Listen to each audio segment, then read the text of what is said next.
Hello, my name is Will Lucas. Welcome to my blog, Surfing with Cancer, my second Vietnam. In this series, I'll be sharing some letters home that I wrote in 1966. At the time, I was a soldier serving with the 4th Infantry and on a ship heading for Vietnam. I tried to keep my letters light, and you'll see they're clearly written from a surfer's point of view. In 1996, I included these and other letters home in a book I called Mail Call, which I wrote for my family. I'm happy to share some of my writings with you today, but first, some background. I was born in Washington, D.C., and we lived fairly close to the Chesapeake Bay, and during summers I spent many days at beaches like Mayo and Bay Ridge. I also have great memories of eating blue crabs at Chesapeake Beach and sipping my mom's beer while she played the slots. And in spite of protective netting, there was no escaping stings from the sea nettles.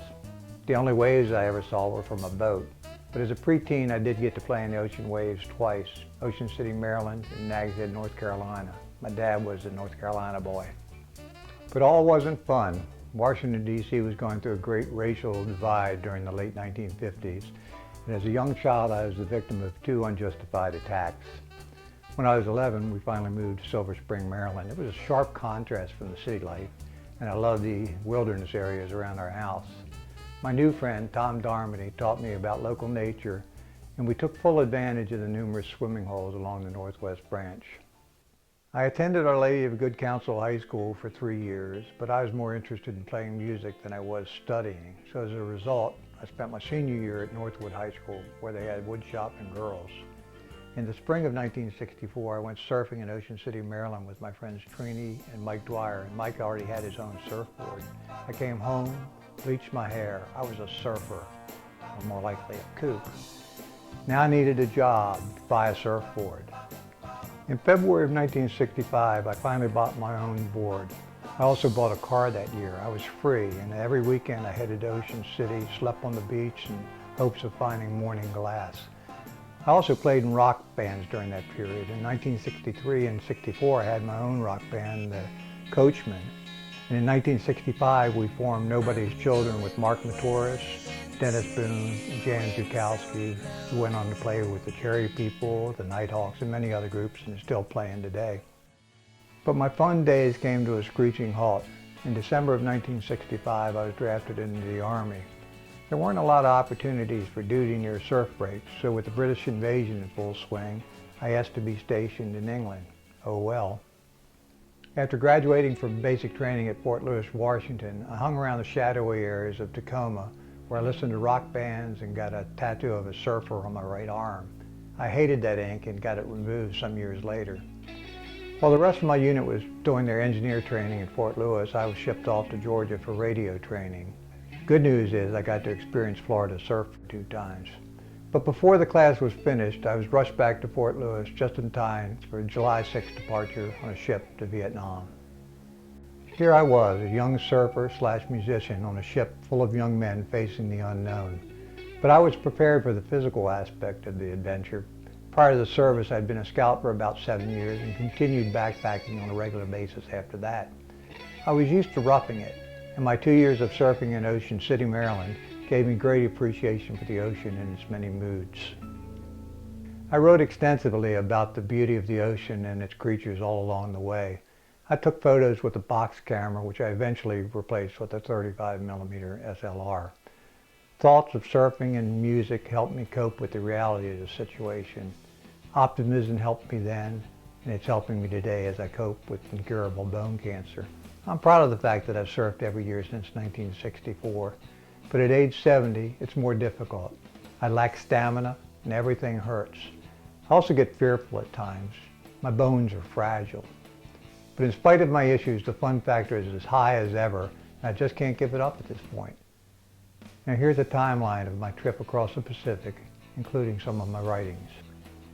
July 6, 1966. Departed Fort Lewis on the U.S. Navy ship Walter H. Gordon. July 7th. I discussed scenery, sea nettles, how cold it was on the boat, smooth sailing, but sometimes I felt drunk.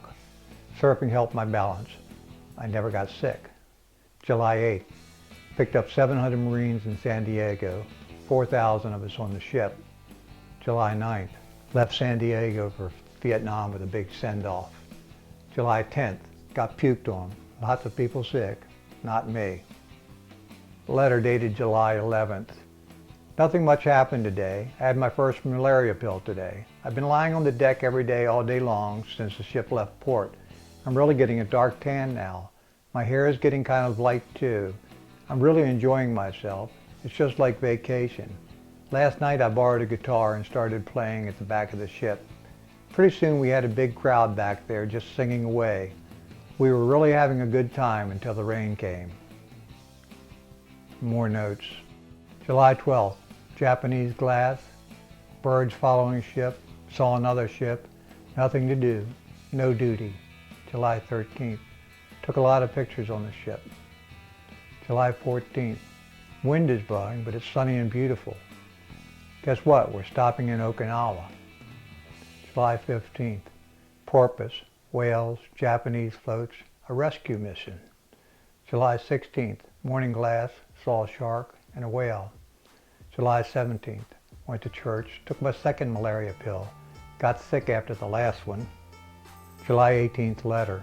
Sorry about that. There will never be an 18 July 66 for one Willie Lucas. We crossed the date line last night and it's now Tuesday, July 19th. July 19th, still feeling sick from the malaria pills. 20th, KP on the ship, worked in the bakery, and it was okay.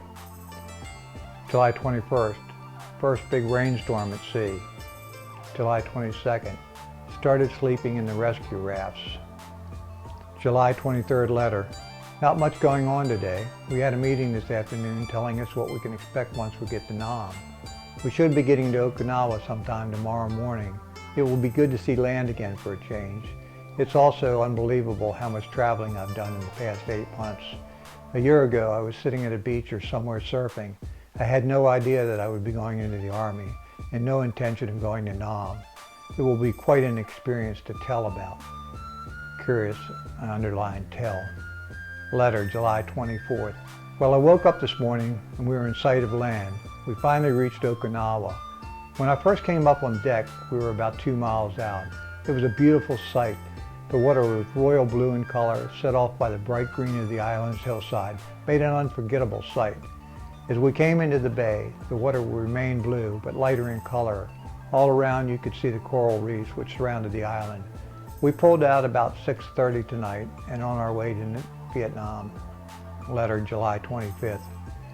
Boy, I hated to leave Okinawa yesterday.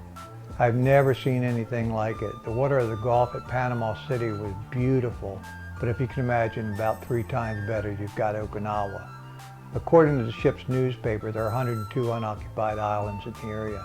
I just have to come back and visit this place when I get out of the service.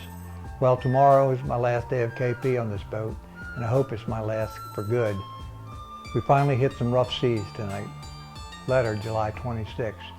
You wouldn't believe the size of the waves we've been encountering all day. They're tossing this big old ship around like it was nothing. People have been puking everywhere. You go into the latrine and there's at least 4 or 5 guys with their heads in the heads. I had to pull KP again today in the midst of the rocking. I kept my stomach full so I didn't feel sick all day. I hope the water calms down. We're in the South China Sea now. Letter, July 27th. I didn't do much at all today. I turned in my good old American type money for what is called MPC, which stands for Military Payment Certificate. Anyway, they don't want us to have real money because if the VC get a hold of it, they can buy ammunition and other goodies.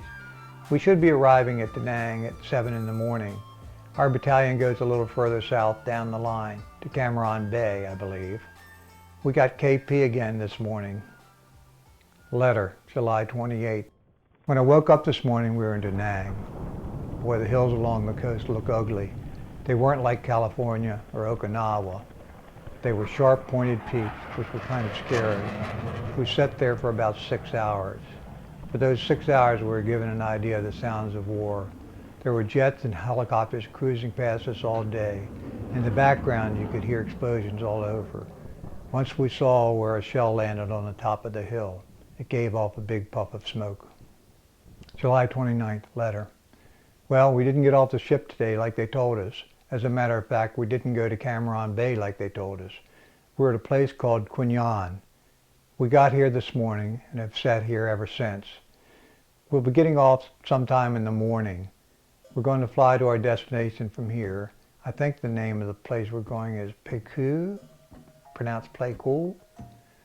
This place isn't as ugly as Da Nang. As a matter of fact, it looks pretty nice. It got a little warm today, but the humidity wasn't very high. July 30th. Well, we finally got off the boat about 7 this morning and landed on a beach with Vietnamese kids all over. We flew partway here to a place called Pleiku. The weather is really hot. As a matter of fact, it's beautiful.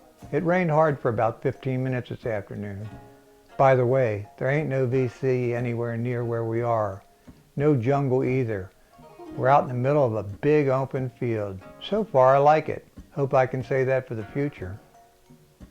It was a weird situation. I was a pre-lottery draftee. I didn't volunteer and most likely would not have enlisted, but I did serve honorably. I had a job to do and did it with a good attitude. I looked at the situation as one big adventure. In 1966, I didn't know much about the building conflict in Southeast Asia. My initial attitude, let's kill the commies. Within months, my perspective changed. I love my country, but viewed our involvement as wrong. My mantra, hate the war, love the warrior. My focus became survival, and that depended somewhat on luck. And in my situation, it also required a positive attitude mixed with a good dose of denial. But I have no regrets in serving, and I believe servitude could help others. The military structure and my experiences gave me the confidence and self-esteem I needed to finish college and be successful in civilian life. More importantly, my tour gave me a greater appreciation for the things we often take for granted. Today, I'm harnessing those experiences and attitudes as part of my struggle to deal with an uncontrollable future. Music, surfing, and personal relationships are my biggest medications. Thank you for watching. In the next chapter, I'll be discussing my unit's mission, Company C, 4th Engineer Battalion, 4th Infantry Division. As heavy equipment defoliation in our first monsoon season changed the landscape, the realities of war began taking its toll. So long for now, Didi Mao.